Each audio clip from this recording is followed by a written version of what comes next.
On a Tuesday morning in October of 1987, Ray Collier stood at the edge of his east pasture and watched a $2 million drilling rig slowly disappear into the Texas mud. It had started 3 days earlier when the men from Lone Star Petroleum had driven their equipment across his land without asking. Ray had leased them mineral rights, just the mineral rights, back in 1979, when times were hard and the money had seemed like salvation. He'd read the contract carefully. They could drill, they could extract. But the surface rights, the land itself, every inch of grass and clay and caliche that his grandfather had broken in 1919, that still belonged to Ray Collier. The drilling crew hadn't paid much attention to that distinction. They'd come in August with their equipment, their trucks, their confident men in clean boots who'd never worked a day of real dirt in their lives. They'd put their access road exactly where Ray had told them not to, straight across the low corner of his east pasture, the corner that flooded every fall when the Brazos ran high.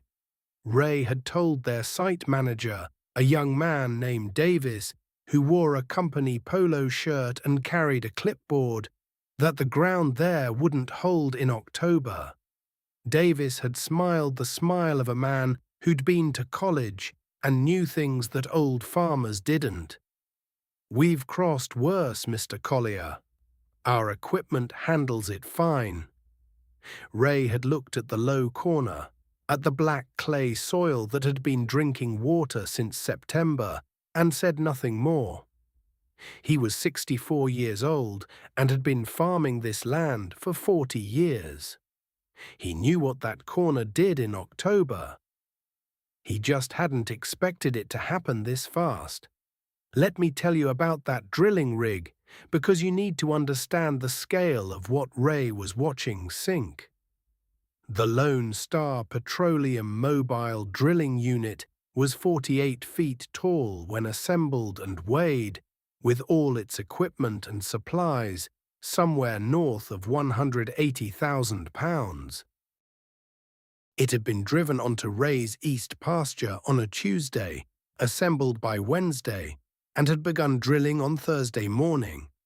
By Friday afternoon, the ground beneath the rear support legs had begun to soften. The crew had noticed it. Ray had noticed them noticing it. He'd watched from his fence line as Davis had walked around the rig with a level, checking angles, making phone calls, looking worried in the way that men look worried when they've made a mistake they can't admit yet. By Saturday morning, the rig had sunk 8 inches on the east side. By Sunday, it was 14 inches and tilting at an angle that made drilling impossible and collapse possible. By Monday, 3 company engineers had arrived from Houston in a rental car, men in hard hats who walked the perimeter of the stuck rig with clipboards and laser levels and spoke to each other in the low, urgent tones of people calculating how bad a situation was before they had to tell someone above them. Ray had watched them from his fence line each morning, coffee cup in hand, saying nothing.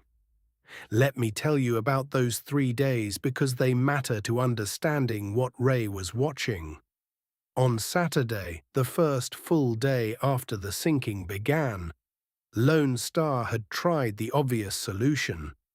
They'd brought in their own company crane, a 40-ton unit that normally handled pipe and equipment around their active drill sites. The crane operator had assessed the situation, driven his machine to within 60 feet of the stuck rig, extended his boom, and attached a cable to the rig's upper frame. He'd applied lift, not enough to move the rig, but enough to test the resistance. The cable had stretched. The crane's rear stabilizers had begun to sink into the softening ground. The operator had released tension immediately, retracted his boom, and backed away. He'd told Davis that the ground couldn't support his machine at the angle and distance needed to generate useful lift, and that attempting it would give Lone Star two stuck pieces of equipment instead of one. Davis had made more phone calls. On Sunday, a second attempt, this time a vacuum extraction team from a company in Dallas that specialized in removing buried equipment from saturated soil. Their method involved driving steel pipes around the perimeter of the stuck object and pumping compressed air into the ground to break the suction seal. It worked well in sandy soil and loose clay. The east pasture was neither. The black clay beneath Ray's land was what geologists called expansive clay. It swelled when wet and contracted when dry, and when it had been saturated for 6 weeks as it had been since September, it developed a suction grip that the Dallas team's supervisor described, after 2 hours of failed extraction attempts, as the worst he'd seen outside of a Louisiana bayou. They'd packed their equipment and left by Sunday evening. On Monday, the engineers from Houston had arrived and the real assessment had begun. Ray had watched them probe the ground with instruments he didn't recognize, feed data into laptop computers that hadn't existed 10 years ago, and eventually gather around a folding table they'd set up on the access road for a conversation that lasted 2 hours and involved a lot of looking at the rig, and then looking at their screens, and then looking at each other. By Monday evening, Davis had called 2 more recovery companies. By Tuesday morning, both recovery vehicles had arrived, and both had failed to get close enough to attach their equipment. That was when Ray had set his coffee cup on the fence post and walked back to his barn. Now let me tell you about August Collier, because Ray's grandfather is the reason this story ends the way it does. August Collier had come to Texas from Missouri in 1917, 22 years old, with $340 in his pocket and a letter of introduction to a land agent in Palo Pinto County. He'd bought 160 acres of raw land on credit, land that the agent had described as having potential, and that August had recognized immediately as meaning nobody else had wanted it. It was rough ground, cut through with creek drainages, heavy with the black clay soil that gummed up equipment and grew back cedar faster than a man could cut it.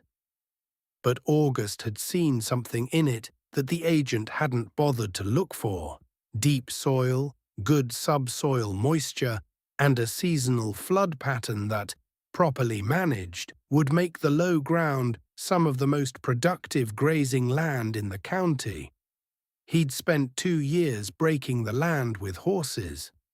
2 years of the slowest, hardest work a man could do: clearing cedar, pulling stumps, turning the clay soil that grabbed at plow blades and had to be chipped free in dry weather and scraped off in wet. He'd lost a horse to a creek crossing in the spring of 1919 and had nearly quit then. Had written a letter to his mother in Missouri saying he might come home, and had then not sent it because he'd looked out at the east field that morning and seen the grass coming in thick and green where he'd planted it the fall before, and had understood that the land was beginning to answer him back. He hadn't quit. In 1941, August Collier was 46 years old and had been farming his land for 22 years. He'd survived the Depression without losing an acre.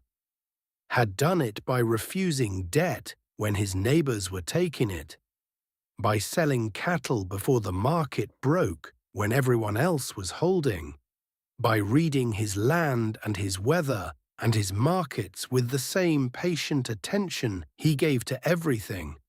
He wasn't rich, He wasn't ever going to be rich. But he was standing on land that was paid for, while men he'd known since 1917 were walking away from theirs.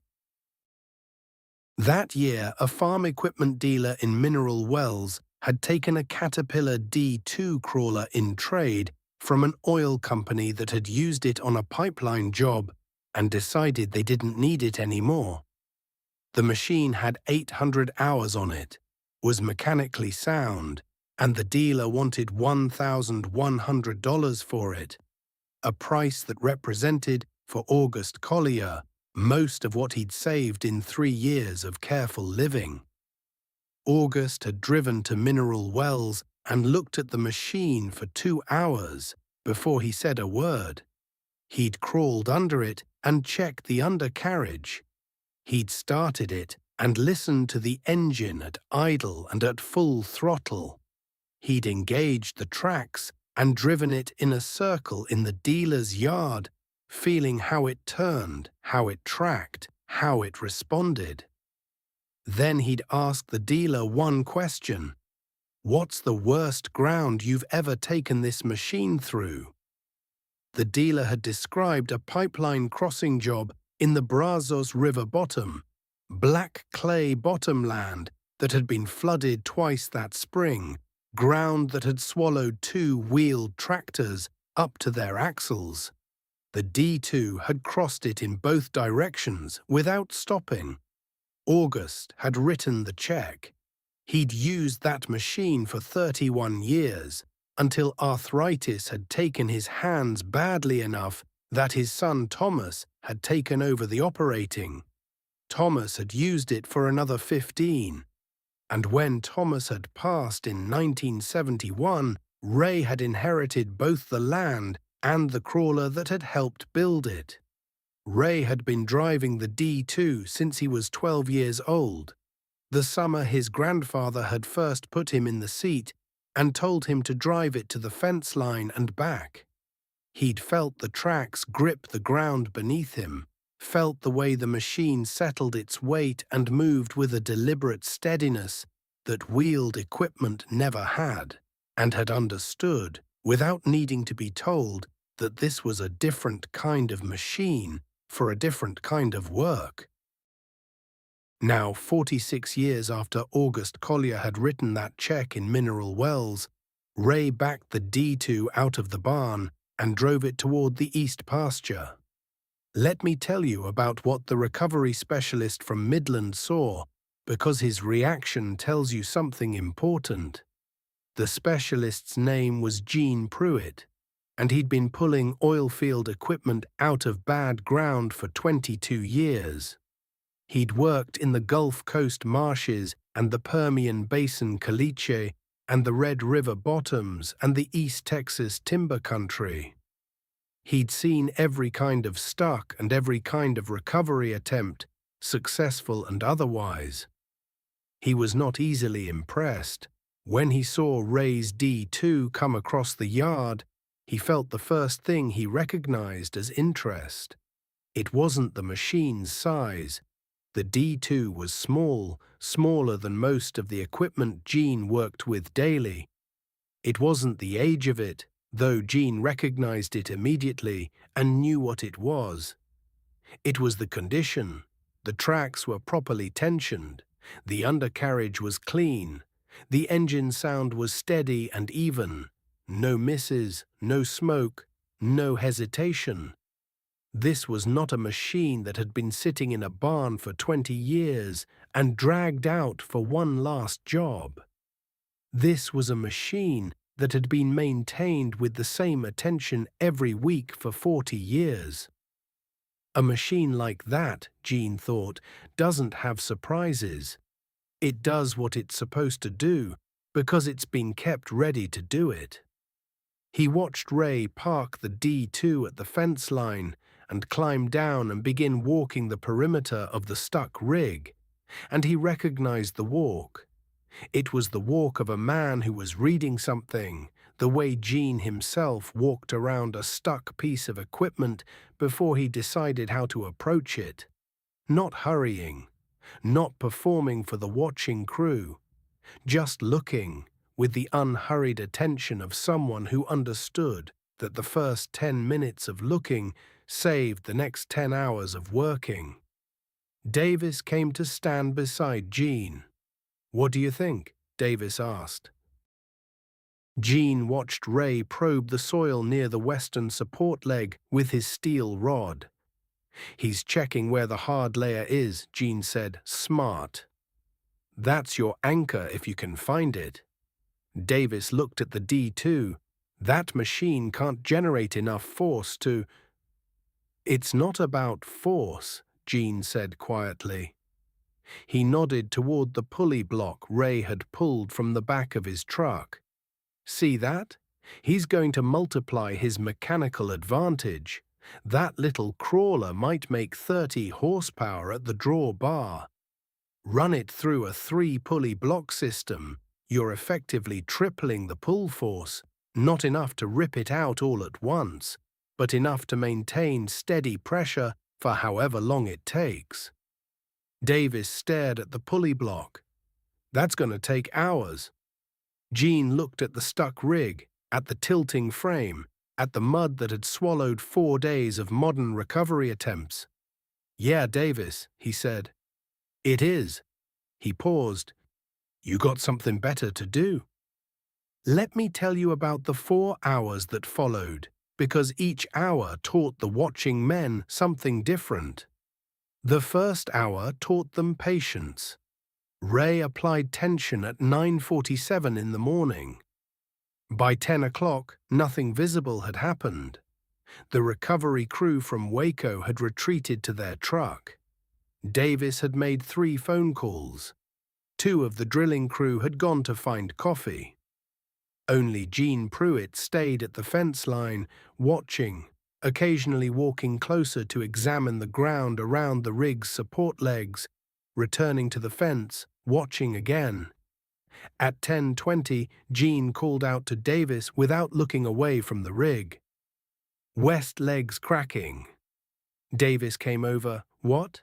"The suction seal on the west support leg. It's breaking. Come look." Davis looked where Gene pointed and saw the hairline crack in the clay, barely visible, running 8 inches along the ground beside the western leg. As he watched, it moved, not dramatically, not all at once, but steadily, lengthening at one end, widening slightly at the other. "That's movement," Davis said. "That's the beginning of movement," Gene said. "That crack means the ground is giving up its grip on that leg.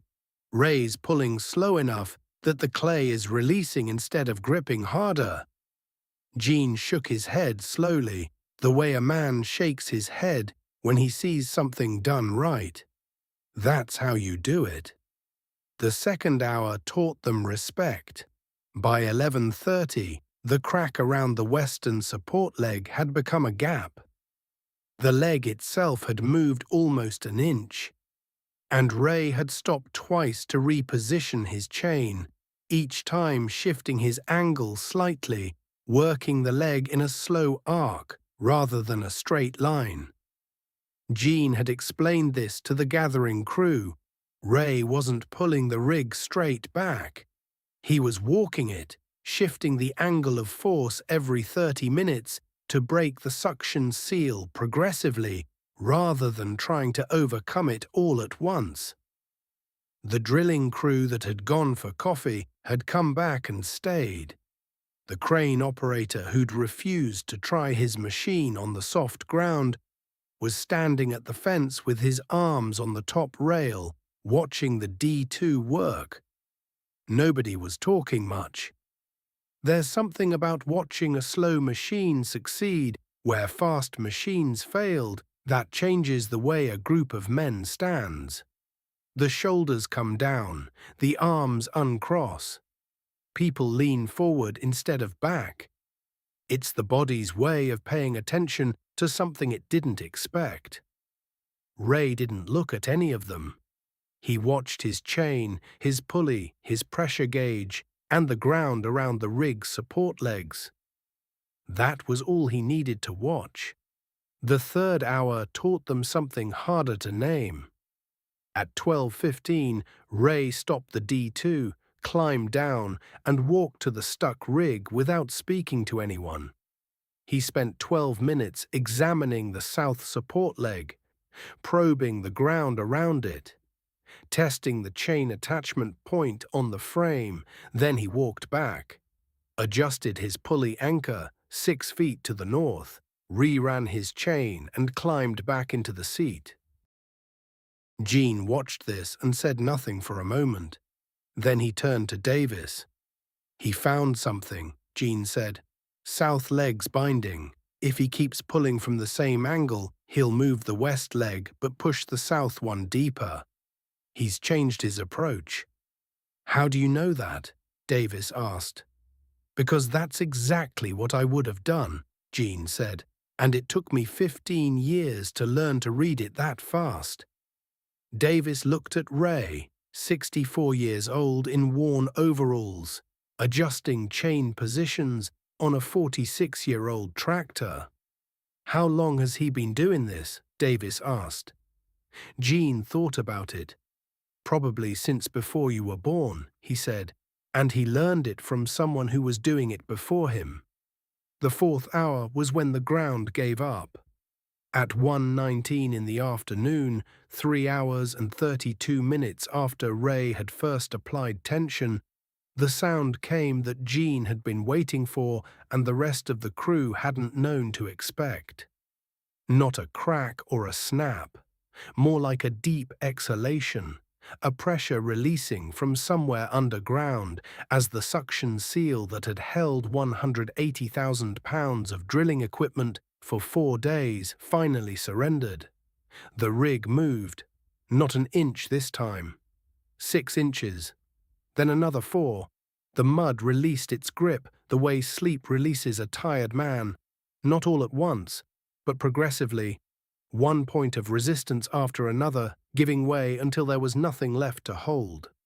Ray kept pulling, steady, unhurried, the same throttle position he'd maintained for 3.5 hours. At 1:41, the last support leg cleared the mud and found solid ground. The rig sat level, stable, recoverable, 48 feet of drilling equipment that had been 4 hours from catastrophic failure, now sitting on the Collier shelf that Ray had known was there since he was 8 years old. Ray shut down the D2. The crew was silent for a moment. Then someone started clapping, not the polite applause of a meeting room, but the involuntary kind, the kind that happens when a person's hands move before their brain decides anything. It spread down the fence line. The crane operator was clapping. The vacuum extraction team that had failed on Sunday was clapping. The engineers from Houston who'd flown in with their laptops and their instruments were clapping. Gene Pruitt walked to the D2 and waited for Ray to climb down. When Ray's boots hit the ground, Gene extended his hand. Ray shook it. Neither man said anything for a moment. Then Gene said, "Your grandfather buy that machine?" Ray looked at him. His grandfather? Yes. Gene nodded. Thought so. He looked at the D2, at the mud on its tracks, at the slack chain still running to the now freed rig. Man who maintains a machine like that, his whole life didn't buy it for himself. He bought it for everyone who came after him. Ray looked at the D2 for a moment. "That's about right," he said. He walked to where Davis was standing. "The rest of the story you already know. The document Davis had prepared before the rescue, the letter that arrived in December, the east pasture that took 2 years to fully recover and then looked as though nothing had ever disturbed it. What you might not know is what Ray did the winter after the oil company left. He spent 3 days in his workshop rebuilding the D2's final drive, a job he'd been putting off for 2 years because the machine had been working fine and he hadn't needed to. He replaced the track pins and bushings that were showing wear. He had the engine's injection pump rebuilt by a diesel specialist in Weatherford. When his son Carl asked him why he was putting so much work into a machine he might not need again for years, Ray had a simple answer. Because the next time someone needs it, he said, it'll be ready. That's the whole philosophy, Carl realized later. Not maintaining things because you're going to use them tomorrow. Maintaining them because someday someone is going to need them to work perfectly, and that day will come without warning. And the only thing standing between a crisis and a solution will be whether you did the work when nobody was watching. The Caterpillar D2 is still on the Collier farm. It has been started on the first Saturday of every month since August Collier drove it off a dealer's lot in Mineral Wells in 1941. It has been maintained by 3 generations of the same family on the same land, and it has never once failed to do what was asked of it. Not because it's the strongest machine, not because it's the fastest, or the most powerful, or the most technologically advanced. Because it was built for the work, maintained for the work, and operated by men who understood the difference between power and patience. That's what stubborn looks like, when it's done right. Not loud, not fast, not impressive, until it's the only thing left moving. And then it's the only thing that matters.